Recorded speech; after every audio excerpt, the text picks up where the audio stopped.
Então, começando a minha quarta entrevista do projeto Muiractam Bambu, Pesquisa, Criação e Performances, um dos 10 projetos aprovados pelo Programa de Bolsas de Trabalho para Obras de Circo Contemporâneo do Ministério da Cultura do Governo Austríaco, para o primeiro semestre de 2023, ou a serem realizados no ano de 2023. O projeto acontece em nível teórico e prático, a respeito de novas estéticas, possibilidades técnicas em torno da linguagem do circo contemporâneo. Dentro disso, o projeto prevê uma sequência de entrevistas com experts, pesquisadores desse campo, locados no continente sul-americano, sobretudo no Brasil, e também na Europa, sobretudo na Áustria. O objetivo dessas entrevistas é visualizar o panorama das produções, pesquisas e entendimentos acerca do circo contemporâneo nesses dois continentes e as relações que se estabelecem entre eles. Hoje faço, então, a minha quarta entrevista com a artista brasileira, Júlia Henning. Júlia é artista circense de longas datas, uma das fundadoras e integrantes do coletivo Instrumentos de Ver, mestre em artes cênicas, no campo de intermedialidade em poéticas circenses contemporâneas, e também com formação em dramaturgia circense pelas escolas ESAC, da Bélgica, e SENAC, na França. Além disso, a Júlia também é especialista em gestão cultural e tem formação em psicologia pela Universidade de Brasília. O que esperar dessa entrevista, né? Já esperar muito tempo na expectativa. Júlia, obrigado, finalmente a gente conseguiu, e obrigado por abrir espaço para compartilhar com a gente. Obrigada a você, William, pelo convite. Um prazer te receber aqui. Terça-feira de carnaval. Uau, só festa aqui na Europa, não? Uma pessoa Serenidade. de descanso de carnaval, né, nesse caso. É. Só dizer que a Júlia está em temporada, agora tá na França, está em Paris, porque percorre uma turnê apresentando um dos últimos espetáculos da Companhia Instrumentos de Ver, chamado 23 Fragmentos dos Últimos Tempos, que a gente vai falar mais um pouquinho daqui a pouco. Júlia, eu começo então com a primeira pergunta, que é uma pergunta que eu estou fazendo para todo mundo, que é: o que é o circo contemporâneo para você? Bom, esse nome, esse termo já foi completamente discutido, né? Porque ele tem implicações políticas muito fortes. Então, assim, primeiro, não tem como falar de circo contemporâneo sem falar disso, né? Sem falar que é uma categoria que é criada para se diferenciar do circo antigo, né? Como se fosse um circo velho. E isso é super duvidoso, né? Uma categoria para se diferenciar de um circo velho, na verdade, diferenciando o circo que é feito tradicionalmente, o circo que é feito na lona, o circo que é feito a partir das escolas de circo, das companhias, das pessoas que moram em cidades, não são itinerantes, que não são de família. Então, tem uma implicação política bem forte na hora que a gente usa esse termo. Eu tenho tentado evitar, assim, diferenciar o circo, porque também é uma categoria que foi criada no pensamento europeu sobre o circo, na história do circo europeia. E a gente importou. E quando a gente importa, a gente não adapta a nossa realidade, né? É um nome super utilizado para os teóricos franceses, principalmente, que eles dividem o circo novo, o circo contemporâneo, e o circo contemporâneo a partir desse momento em que as escolas de circo começaram a formar artistas, né, e fez um outro circo. Mas essa é uma realidade muito distante da nossa, do Brasil, né? Bem distante. E o que acontece é que lá no Brasil a gente ouviu falar e aí a gente foi absorvendo numa forma de se diferenciar. Olha, eu sou diferente, eu sou melhor. Mas não, isso não é necessariamente ruim, porque assim, também é uma estratégia circense você ser sempre o mais novo, o melhor, o mais incrível que está chegando na cidade para apresentar. Então, como uma ferramenta de marketing, é interessante, mas não tem como eu, como pesquisadora, não estranhar esse termo no sentido acadêmico do termo, né? Não tem como eu não estranhar o conceito. Por que que esse circo aqui é melhor, ele é mais importante? Porque ele é elitista, porque ele é feito por brancos, escolarizados de outra forma, enfim. Então não tem como não estranhar esse termo nesse lugar, na hora que a gente começa a olhar para ele mais a fundo, né? Que a princípio, o jovem circense me parecia isso só, né? O que eu faço é um circo mais legal. Mas na hora que você vai escarafunchar o termo, você acaba chegando nesse lugar, assim, que é bem forte. E, assim, pelo uso da palavra contemporâneo mesmo, que é, bom, é um conceito, né, que pode ser levado de acordo com filósofos para vários lugares. Mas assim, quando eu coloquei no meu mestrado essa palavra, eu usei bem no sentido do que a gente está fazendo agora mesmo, né? Quais são as poéticas que estão aparecendo novas, tal, bem no sentido de contemporâneo que está acontecendo agora nesse momento. E que não é diferente ou melhor do que poéticas de 20 anos atrás ou de 100 anos atrás. Era só um recorte mesmo, né? De tempo, de época, porque eu precisava dizer o que tinha acontecido nos últimos tempos para chegar onde estava o instrumento de ver, porque eu estudei 2 processos do instrumento de ver. E falar de intermedialidade, né? Que era o objeto da minha pesquisa. Mas eu acho que dá para a gente usar nesse sentido, mas com muito cuidado, para não dar valor, né? Não dar valor de que é um circo melhor, ou um circo mais elaborado, porque na verdade o que acontece nesse circo contemporâneo europeu é que ele começa a ser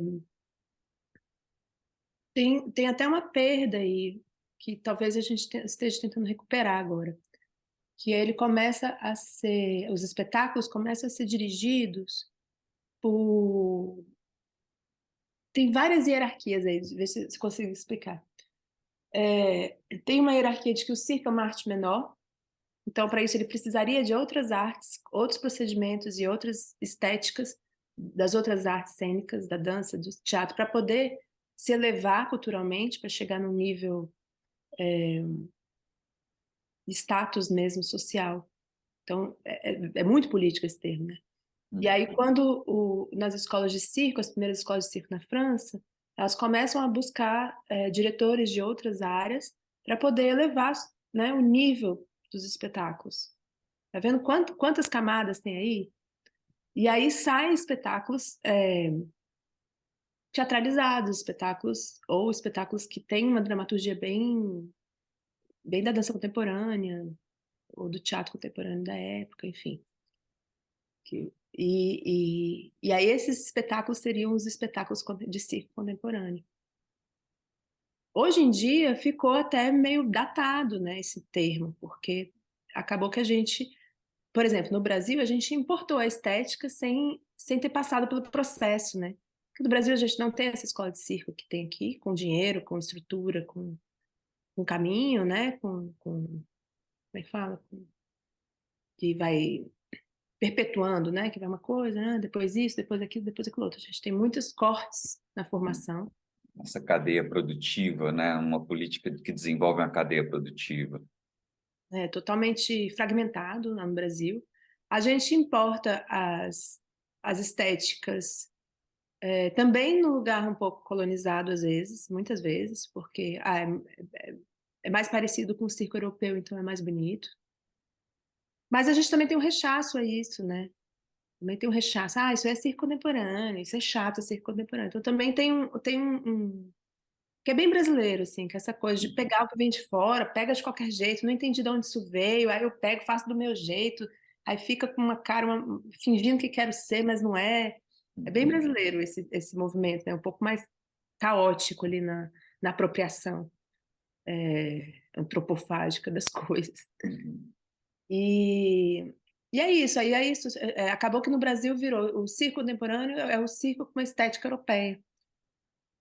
E assim, acho que agora a gente já está começando a discutir isso, né? Já tem um tempo que está se começando a discutir esse termo, assim. E é uma coisa que eu venho chamando a atenção, gente, não vamos usar os nomes sem entender de onde eles vêm, né? Uhum. Só, não só para fazer a propaganda. Se quiser, no cartaz, botar grande espetáculo de circo contemporâneo, o mais novo do Brasil, nunca antes visto. Aí é uma estratégia aí é uma malandragem, né? Que faz parte mesmo do circo, que faz parte dessa veia empreendedora do circo, né? Mas eu acho que tem que ter muito cuidado para a gente não brincar com esse nome de forma desmedida e colocar e ficar perpetuando essas hierarquias, né? Uhum. Uhum. É interessante que eu veio é a primeira vez que surge dentro das entrevistas, né, esse contexto do circo contemporâneo, como branco, elitista, feito por jovens estudados de escolas, né? É, é interessante, e aí também é ter essa noção, essa complexidade dentro dessas hierarquias, dessas camadas, do que é melhor, do que é pior, o que dá status para o próprio circo, para o contemporâneo, essa ideia do Brasil, do processo antropofágico cultural brasileiro que devora tudo e que mistura e tudo. É super interessante, a primeira vez que surgiu nas entrevistas, super interessante pensar por esse filtro, assim, ver esse lugar. E aí eu fico pensando em toda essa complexidade dentro do seu processo ou do desenvolvimento artístico do instrumento de ver, da sua companhia, né? É, que eu vejo acompanhando um pouco, quase que desde o início da história de vocês, um desenvolvimento muito natural desses lugares, né? Do diálogo com outras artes, de se colocar enquanto coletivo, de ter sempre outros artistas de outras áreas que não do circo dialogando, mas sempre num processo muito natural e não uma coisa, vamos fazer isso porque está na moda, ou vamos fazer isso porque vai dar status, ou porque essa é a bola da vez, né? Então, eu vejo essa naturalidade do desenvolvimento de todos esses parâmetros de uma maneira muito fluida até chegar de onde você, nesse momento atual, né? Como você vê se fosse possível ter fazer como fala? Rememorar essa jornada do instrumento de ver, como você vê o desenvolvimento dessas questões dentro do instrumento de ver? Eu acho que a gente, artisticamente, a gente sempre teve uma liberdade muito grande, assim. Acho que pela essa coisa de Brasília, né, não tinha cerceamento, né? A gente era os primeiros ali que estavam começando nesse lugar do Aéreos, né? Uhum, A gente tinha o de Grude, que era 20 uhum, anos antes. uhum, Então, tinha uma liberdade muito grande, um terreno sem capinar, né? Você chega daqui, era tudo mato. Quando a gente começou, era tudo mato. Então, tinha essa liberdade de ir para qualquer lugar, né? E essa total falta de cerceamento, porque não tinha uma escola para dizer o que a gente tinha que fazer, não tinha os mais velhos para falar, olha, isso aí não é circo, uhum, nem os pares, né? Ninguém podia falar para a gente isso tem que ser, tava todo mundo igual na mesma história, né? Capinando para começar. E eu acho que essa liberdade fez com que a gente, primeiro, uma paixão enorme pelo circo, né? Em todos os sentidos do que a gente entendeu o circo, a gente sempre gostou de circo em qualquer situação, circo de lona, circo velho, circo novo, circo que começou agora, é uma paixão enorme pelo circo, que era o eixo, né? Mas uma associação artística pelo interesse mesmo artístico, né? Pelo processo, eu acho. Um amor pelo processo, assim. Tipo, a gente vai fazer um espetáculo, mas o mais importante aqui é essas pessoas que vão se encontrar. E aqui vai acontecer alguma coisa muito diferente. Mas dessa defesa o tempo todo, não, que a gente faz é circo. Ah, não, mas esse espetáculo é tão teatral, não, mas é circo. Ah, mas esse espetáculo foi dirigido por uma pessoa do teatro. Não, mas é circo, é circo, é circo. A gente defendeu tudo que a gente fez, sei lá, a gente fez um uma festa, espetáculo, é circo. Um Uhum. livro é circo, tudo é circo. Então a gente tinha esse discurso muito forte, né? Tudo que eu fizer e que eu falar que é circo, vai ser circo. E isso deu uma liberdade muito grande para essas fronteiras, né? E, e é isso também, é isso, né? Assim a gente foi conceituando o circo também. Porque se a gente está há 20 anos falando, isso aqui é circo, isso aqui é circo, isso aqui é circo, tem uma hora que a gente está conceituando o circo também, né? Enquanto fazedores, assim. Uhum. Tá falando, olha, circo tem uma liberdade, circo tem as margens meio borradas, ó. Eu posso fazer isso aqui, né? Igual, sei lá, alguém um dia ficou, né, falando que performance é isso, performance é aquilo. A pessoa decide, né? Assim, a gente enquanto ator social, né, a gente também tem esse poder de dizer, o que eu faço é isso mesmo, olha, agora eu vou chamar isso aqui disso. Então eu acho que para mim foi principalmente essa liberdade que eu sinto até hoje, eu acho que é um ponto de partida, assim, de qualquer desejo, né? Ah, eu queria fazer um espetáculo novo. Como vai ser? Não sei, vamos vendo.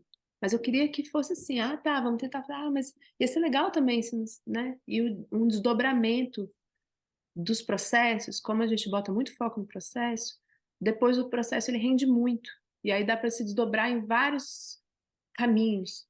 Uhum. Fez um processo de pesquisa, e dele vira um filme, um livro, textos, espetáculo. Então, uma pluralidade nas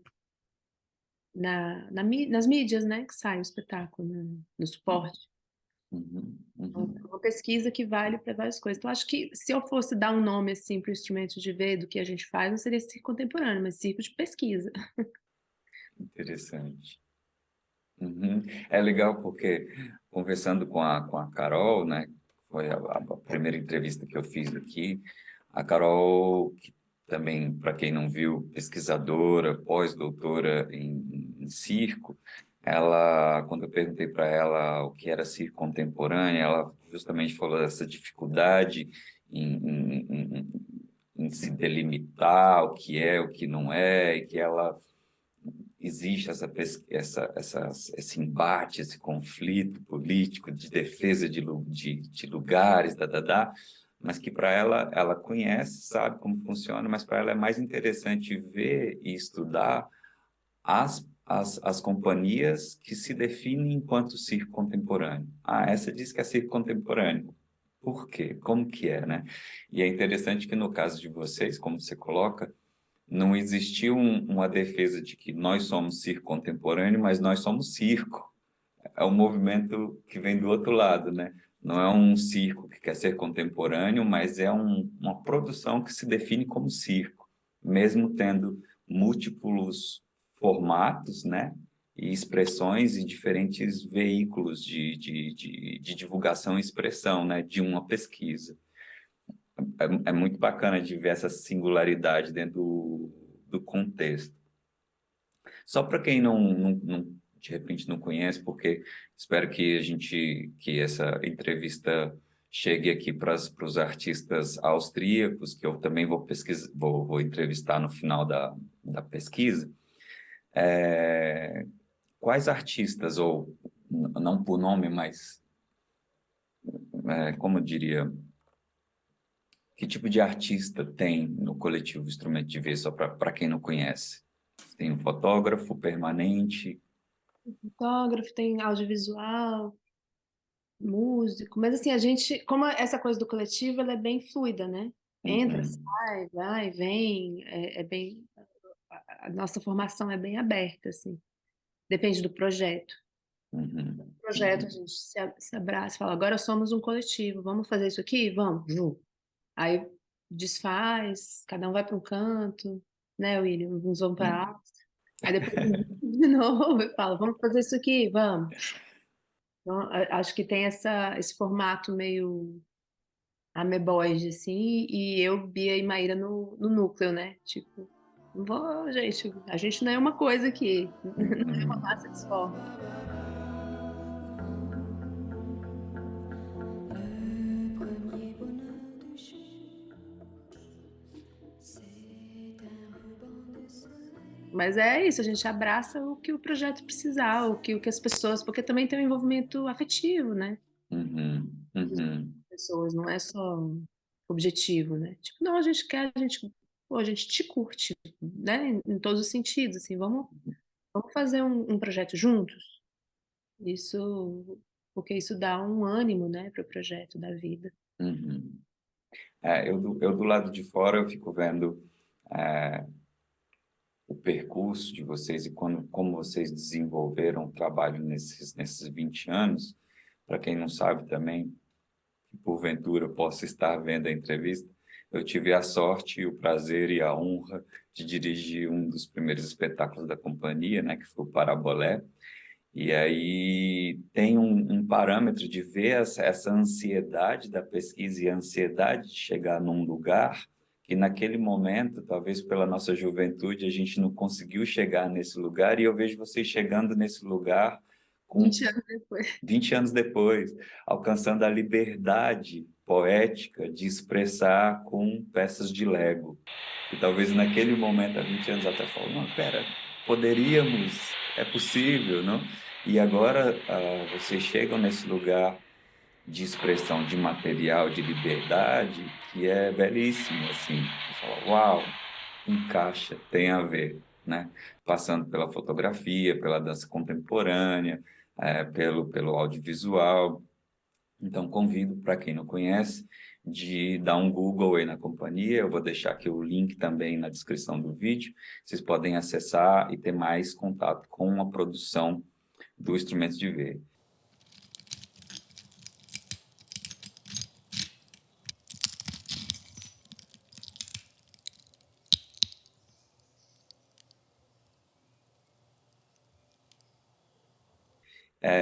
Mas eu queria falar pontualmente de um projeto de vocês que surgiu durante o Corona. Esse projeto fotográfico, audiovisual, circo, poesia, como que era? Fala um pouquinho para a gente. Ah, o Foto, poesia, estudo de aproximação? estudos de aproximação.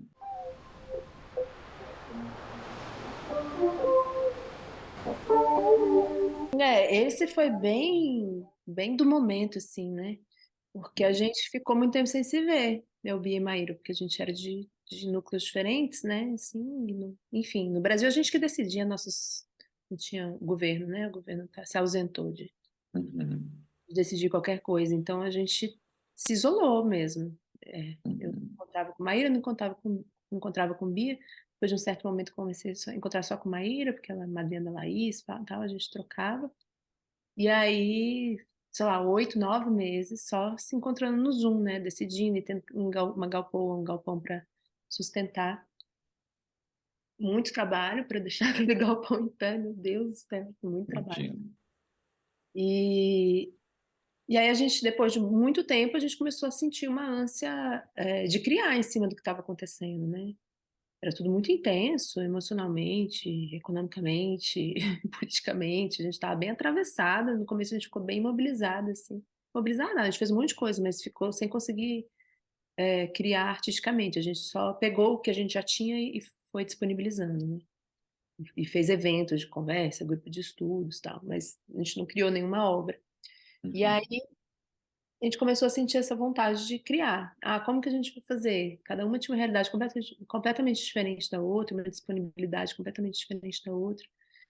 Aí a gente começou fazendo uma brincadeira no Instagram, naquele grupo de melhores amigos. A gente perguntou quem quer entrar no grupo de melhores amigos. Aí as pessoas entraram e a gente fazia uma provocação uma outra. Tipo, eu e a Bia provocávamos a Maíra com algumas regras de composição uhum, e dando estímulos mesmo, visuais, textuais, para ela criar alguma coisa. Ela tinha 2 dias para responder a nossa provocação, lá no Stories do grupo de melhores amigos. Tudo bem temporário, né? Que começou a chamar isso a gente começou a chamar isso de estudos de aproximação, que era a gente tentando voltar, né, ao processo de criação. uhum, E aí, esse estudo a gente resolveu fazer um site de fotos com o João. Não me lembro se veio da vontade dele ou da nossa. E aí a gente já estava nessa brincadeira já fazia um tempo. e muito tempo afastados. Aí a gente pensou, cara, depois de um ano de pandemia, de isolamento, as pessoas devem estar querendo ver o contrário, né? Corpos juntos, e não cada uma na sua casa. Isso a gente já tinha feito. A gente fez uma outra também, que era cada uma na sua janela. Uhum. Então, vamos fazer uma coisa de corpo bem bolado mesmo, bem juntinho. Que acho que era um conforto visual ali para aquele momento, uma necessidade mesmo, eu acho. Aí a gente fez isso, fez o contrário. A gente fez um ensaio de fotos, que era dos corpos embolados. E aí, depois, logo depois, acho que 1 ou 2 meses depois, o SESC pediu uma apresentação. E aí a gente partiu da mesma ideia, né? De, estávamos separados e agora a gente está tentando se juntar. Mas ainda estamos meio separados, que era a tela, né? Era ao vivo, era assim, Uhum. podia ser o que a gente quisesse, mas a gente decidiu fazer pelo Zoom, porque tem um fator muito importante no circo, que é o ao vivo, né? Foi o que a Uhum. gente mais se aproximou disso, foi o Zoom, porque Uhum. é muito difícil o circo gravado, assim, não causa mesmo Uhum. isso. Saber que a gente estava lá na Galpoa juntas, naquele momento, fazendo aquilo, dava outra coisa pro público. E, Uhum. assim, foi super ousado, assim, para mim. Eu passei o processo inteiro achando que ia dar muito errado, que ia ficar muito tosco, que ia ficar muito ruim. Uhum. Porque a gente não é da tecnologia, né? Eu vi. Uhum. É, a gente tem nossos computadores, nossos celulares, mas, assim, poucos recursos, né? E não Uhum. podia juntar mais gente, porque não podia se juntar, não podia chamar uma pessoa, outra, Uhum. daquele. Uhum. Ele já estava sendo muito arriscado para a gente se juntar nós três. Uhum. Bom, né? Porque o João também participou. Também ia. Aí ia eu, Maíra, Bia e João. O João ficava filmando a câmera móvel. Uhum. E dando ideias também. E aí, com essa ideia do estamos nos aproximando, com os materiais que a gente ficou treinando durante a pandemia, que também tem a ver com o espetáculo, né? Porque a gente estava tentando manter esse espetáculo vivo, né?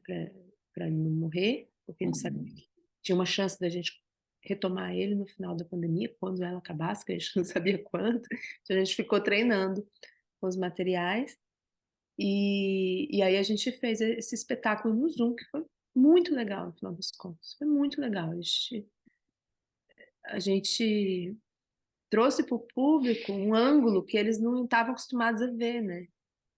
Então, um celular bem pertinho da garrafa onde eu estou pisando, um, o outro celular na mão da Bia enquanto ela está girando na corda.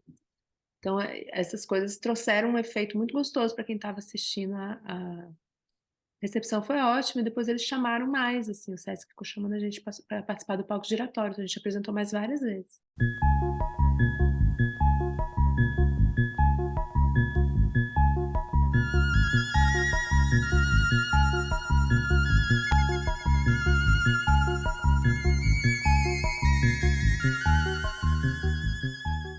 Quer Foi. dizer, a descoberta de outro palco, imagino. Teve essa abertura do Sesc São Paulo que eles estavam contratando espetáculos gravados, né? A gente tem filmagens muito boas dos espetáculos. Uhum. Disponibilizou. Mas, não é a mesma coisa, né? Claro, claro. Aí teve também o curta que eu fiz, né? O curta não, um videocirco.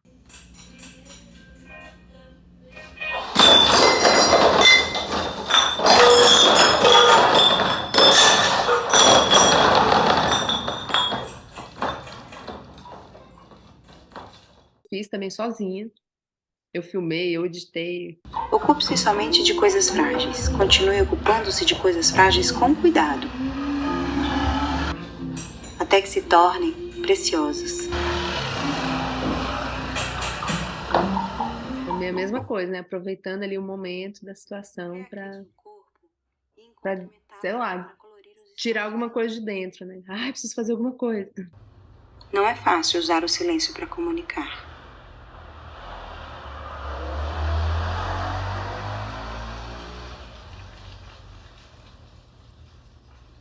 Espere.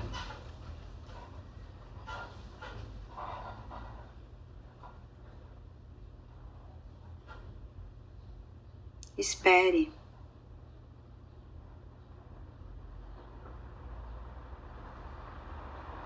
Continue esperando. até que o desejo ache frestas, a esperança encontra palavras. Por um lado, tem essa coisa do, claro, o circo, do ao vivo, do corpo a corpo, da presença, né? Mas, lógico, o contexto do corona e da pandemia toda, que acabou dando para a gente outras possibilidades e meios de expressão, né? E eu aqui, em particular, de estar longe, de não conseguir estar em Brasília, no Brasil, para assistir vocês, eu achei ótimo, que aí eu podia acompanhar. Então, eu vi seu filme, eu vi alguns espetáculos, trechos, e consegui ver os 23 fragmentos todos pela minha disponibilidade de tempo. Achei ótimo, fiz uma sessão pipoca aqui em casa para assistir, foi demais. Fiquei feliz de conseguir acompanhar e de estar um pouco mais por perto. Legal isso de estar. Foi apesar de tudo, né? Tem essas fronteiras, né? A gente conversou também, a gente fez uns grupos de estudo com gente do Brasil inteiro. Então, Uhum. essa rompimento de fronteiras, acho que isso aí fica, né? Claro, claro. E aí, dentro desse contexto, entrando aqui na última parte da entrevista, nesse rompimento de fronteiras, como que foi essa conexão com uma diretora europeia, não fora das fronteiras do Brasil, e o desenvolvimento desse trabalho, o encontro dessas duas culturas? E eu falo da Marúzia, não? Se você quiser apresentar um pouquinho melhor ela do que a minha breve pergunta. Marúcia Dias Verbeck, o nome dela. Marúcia é francesa e ela é formada pela CNAC e tem um trabalho interessante de circografia, que ela chama, que é tipo a dramaturgia do circo, né? Ela tem toda uma proposta, uma proposta mesmo, uma proposta que ela criou de ferramentas para dirigir circo, Uhum. para escrever circo, na verdade. Uhum. Aí a gente adorou o trabalho com ela, falou, beleza, cara, bora fazer com ela. Que a gente já tinha um projeto para criar um espetáculo novo e uma carta branca da Embaixada da França para falar, bora. Uhum. Uhum. Aí a embaixada levou, ela foi 4 vezes lá para o Brasil Legal. e a gente criou o espetáculo lá, em Uhum. Brasília. Uhum. Aí, no ano seguinte, ela já ia começar a tentar vir para a França. Ela já estava movendo os pauzinhos dela, porque ela tem uma entrada boa, ela é de uma companhia também expoente. Está começando agora, mas está, tipo, Uhum. crescendo, sabe? Ela já tem 2 espetáculos, então ela tava... Uhum. E aqui na França, o mercado é super fechado. Não dá Uhum. para o brasileiro entrar no sistema deles, é tipo, Uhum. francês para francês. Uhum. E aí ela já começou a conseguir umas residências, porque funciona assim. A residência, ela é já aliada à estreia do espetáculo. Uhum. Uhum. Tem patrocinadores que patrocinam a criação do espetáculo. Tem gente Uhum. que patrocina a criação do espetáculo, sabendo que depois ele vai apresentar no seu teatro. Claro que Uhum. tudo isso é público, né? Mas, assim, Uhum. são várias instâncias, né? Então, a gente já estava com patrocínio para estreia do espetáculo, para residência, para entrar na França e estrear no Festival Spring, que é na Normandia. Uhum. E aí veio a pandemia. Lá em Uhum. Brasília a gente fez uma pré-estreia, porque a gente não podia dizer que o espetáculo estava fechado, porque a gente ainda ia entrar na residência e estrear na França, né? Porque a gente estava Uhum. a gente fez uma pré-estreia no período de saída de residência. Fomos assistir. E aí depois a gente veio pra cá. Não, aí teve a pandemia, a gente ficou, caraca, e agora? Toda hora não sabia se ia abrir a fronteira, fechar a fronteira, fechou a fronteira, né? Uhum.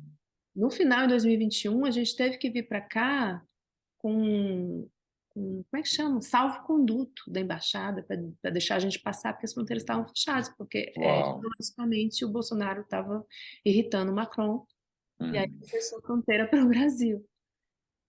Aí foi super tenso, super tenso. A gente Uhum. sabia que ia vir para cá, sei lá, uma semana antes de viajar. Uhum. Uhum. Aí viemos, aí tivemos esse período de residência, que foi de agosto de 2021 até fevereiro de 2023. Não, 2022. Pulei um ano. Uhum. E E aí, nesse meio tempo da pandemia, né, a Marúcia botou na cabeça dela que ela queria pessoas da dança. Uhum. 2 pessoas da dança. Ela falou, precisa ser um espetáculo com 6 pessoas, porque tem que ser 6 pessoas, porque eu já tenho um espetáculo de 2 pessoas, já tenho um espetáculo de 11 pessoas, eu preciso de um espetáculo. Ela, quanto Uhum. produtora, Criadora. assim, Uhum. ela, Uhum. ela queria um espetáculo de cada porte, né? Aí ela queria um Uhum. espetáculo de 6 pessoas. E aí, aí é isso, a gente começou a pesquisar pessoas da dança, e aí chamamos o André, que é do Passinho, Uhum. o Lucas, que é do Frevo, e também Uhum. ela queria dar uma energia para o espetáculo, assim, mas, Uhum. enfim, já somos jovens senhoras, né? Assim eu me defino também. Um jovem senhor. Uhum. E aí, para dar mais essa juventude, né? Para dar mais quebra de emoção. Tipo, uma é mais Uhum. romântica, a outra é mais não sei o quê, o outro é mais rápido, o outro, né? Uhum. Tem a ver também com a teoria dela lá sobre o circo. E com o circo em geral, né? Que tem a ver com essa transição de emoção, assim, vai uma emoção Uhum. para outra, mais Uhum. contraste das emoções. E aí é isso, entrou os 2 meninos e a gente finalizou o processo em 2022 e estreou. E aí, desde então, a gente está no circuito, assim. E o Uhum. espetáculo ficou bonito, ficou legal, ficou Uhum. animado, as pessoas gostam. E aí começamos a apresentar em vários lugares. A gente já apresentou, sei lá, umas 15 cidades. Já foi para Suíça, Bélgica e Assim, Brasil.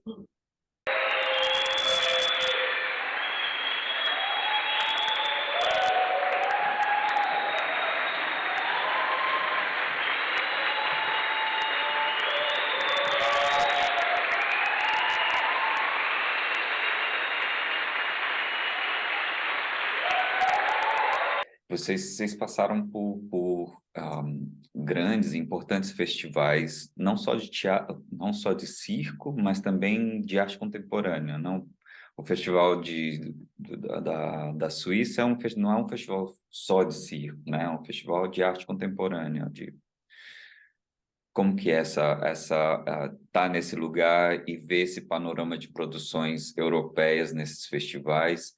Porque a gente começou falando do circo brasileiro, do que é nosso, do que a gente copia, do que a gente digere e faz do nosso jeito.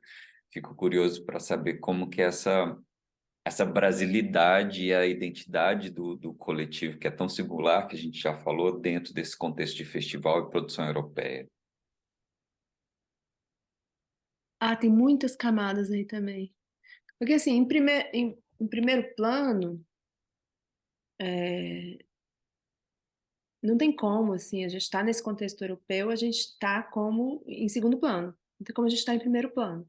Uhum, Nós somos, apesar de estar lá, Companhia de Troisième Cirque e Instrumentos de Ver, uhum, em segundo plano. Então, é a Maru se apresentando a gente sempre, sabe?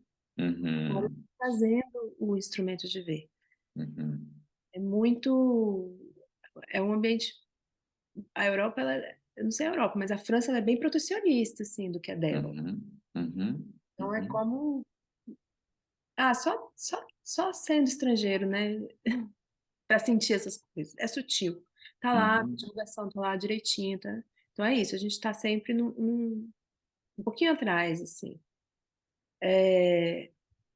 E uma surpresa muito grande. Meu Deus, da onde vocês vieram? A gente já ouviu falas absurdas, assim, nossa, nem sabia que tinha circo no Brasil, né? uhum, Assim, isso sim, de um diretor de escola de circo, uma pessoa que era para estar antenada no que acontece no mundo, né? uhum, Eles são bem centrados, assim, na história deles, eles falam sobre eles e o circo é eles, assim, não tem muita influência do lado de fora. Mas, ao mesmo tempo, eles ficam muito surpresos com a gente, enquanto artistas mesmo. Tipo, vocês têm uma coisa, eles não conseguem nem falar o que que é. Vocês têm uma coisa, vocês têm uma coisa. Porque tem uma coisa, né? A gente tem uma coisa. uhum, E também muito surpreso que a gente não seguiu nenhuma formação, porque aqui é obrigatório, assim, é impossível, é muito raro, impossível não, é raríssimo ter artistas de circo que não passaram por uma escola de circo muito foda. E as escolas de circo aqui são muito fodas e também muito padronizadoras. Você vê, ó, aquele ali saiu da KNAC, aquele ali saiu do Lido. Você vê no corpo da pessoa, assim, ela fica completamente imbuída, né, da estética da escola. E a gente não tem essa estética, não tem nenhum dos 6 passaram por escola, nem o Marco, que é virtuoso, cabuloso, ele treinou sozinho, assim, entre o break e o intervalo de um show que ele fez, que alguém ensinou para ele, enfim. E desse jeito, né, bem autônomo, assim, de eu vou virar circense, sabe lá como, né? Fazer um curso ali, um curso ali, um curso ali, um curso ali, de repente vai ser eu, que é uma formação bricolada mesmo. E isso dá uma estética diferente. Então, isso. E além da gente ser brasileiro, a gente fala sobre o Brasil no espetáculo, né? Eles têm muita simpatia pelo Brasil, quase romantizado, assim, né? Uhum, uhum, E aí a gente tem essas discussões, a gente teve muitas essas discussões no começo, sobre o fetiche, assim, também, né? Que está envolvido nisso. Tipo, aqui meus artistinhas exóticos, olha que eles são diferentes. Aí a gente apertou vários freios, assim, então a gente sempre teve uma voz bem forte, assim, na criação, né? Tipo, ó, aí não, ó, aí vocês tá folclorizando. Não, aqui tudo bem. Não, essa piada você pode fazer, essa aqui não, né? Então tem e a gente sempre teve muito atento a isso, porque era o nosso maior medo. Porque, querendo ou não, a gente estava lá, brasileiros, sendo dirigido por uma francesa. E isso já dá uma diferença de hierarquia muito forte. Por mais que ela fala português, né? Por mais que ela fale português, que ela entenda um pouco de Brasil, saiba dançar forró, tem coisas que estão dentro, né? Não tem como, é cultural. Então, teve esse embate, tem esse embate. Ele não é resolvido, ele é assim. A gente se mantém nessa tensão, toda hora vigilante, né? E também uma aceitação, já é isso aí, a gente está aqui, a gente alcançou um espaço impossível de ser alcançado enquanto brasileiro. Impossível. Impossível. Seria impossível. A gente, quanto instrumento de ver, estar nesse lugar agora sozinho, sabe? Se não tivesse a Marúcia levando a gente, impossível. É realmente um furo na bolha, assim. E aproveitando esse furo na bolha também para viver uma estrutura que a gente nunca viveria no Brasil também. uhum. Porque, assim, quem for assistir a entrevista, não sei se tem noção do que é fazer circo no Brasil. É muito difícil, é muito perrengue, é muito improviso, é muita força de vontade. E a gente já estava ficando muito cansada disso, sabe? Quase desistindo mesmo. Porque é matar um leão por dia, né? Conseguir. Toda hora a gente. Primeiro que a gente faz tudo, tudo. A técnica, a produção, a divulgação, uma pessoa faz todas as etapas a prestação de contas, né? Todas as etapas da produção circense, todas. E É, isso é muito cansativo, assim, na juventude, 20 e poucos anos, a gente ainda rala, assim, mas vai chegando uma hora que você quer, cara, fazer uma coisa de cada vez, né? né? A gente quer um mínimo de dignidade para seguir trabalhando, não para desfrutar da maestria de um trabalho desenvolvido durante 20 anos ou de uma vida inteira, né? É interessante, assim, eu estou na quarta entrevista dessa pesquisa e para mim fica muito claro, né? Foi interessante ver você falando quantas escolas na Europa moldam os corpos dos artistas, né? E aí, quando eu penso no Brasil e de acordo, seguindo essas entrevistas que eu já fiz, eu fico vendo que o que molda os nossos corpos é justamente o contexto político, o social, né? O dia a dia que a gente precisa sobreviver disso, é a vida em risco, é o desejo, a paixão pelo circo, dizer eu quero fazer isso. A vida inteira, tudo ao redor diz não, não é possível, e a gente faz.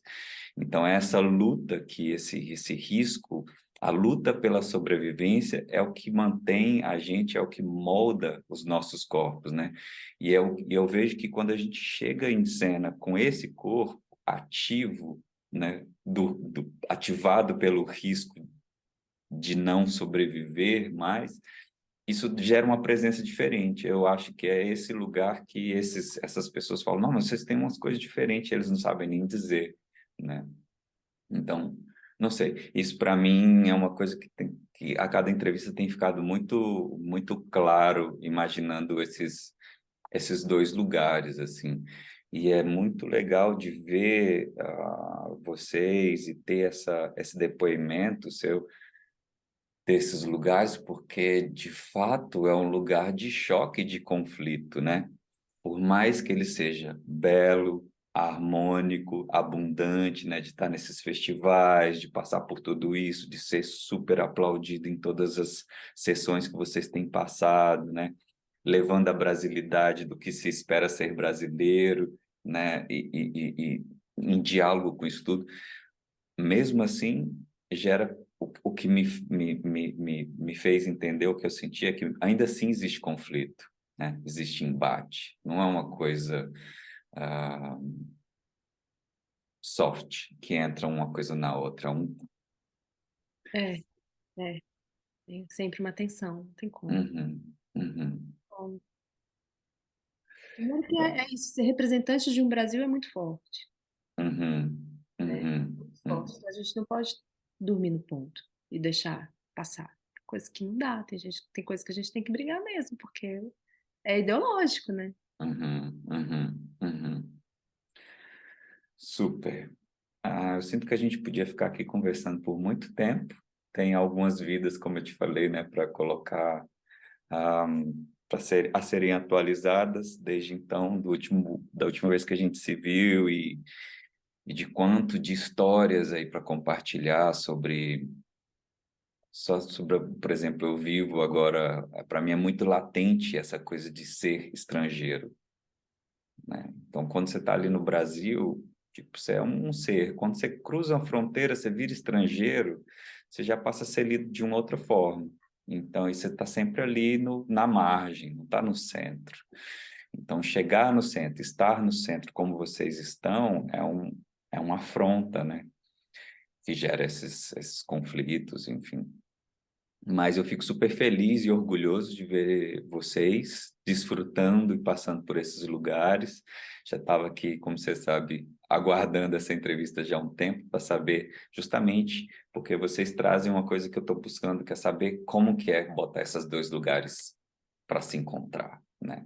Eu sinto esse conflito diariamente, na Áustria, na Europa, conflito de linguagem, de cultura, de expressão, saber até onde eu posso me expressar enquanto brasileiro sem gerar choque e Uhum. trauma.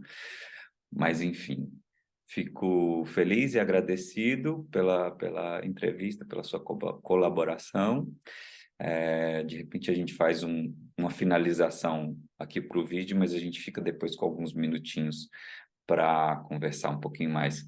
Então, agradeço, te convido a se despedir, ou agradecer, ou dizer para onde vocês vão agora, os próximos passos da companhia, com festivais e apresentações, e se despedir.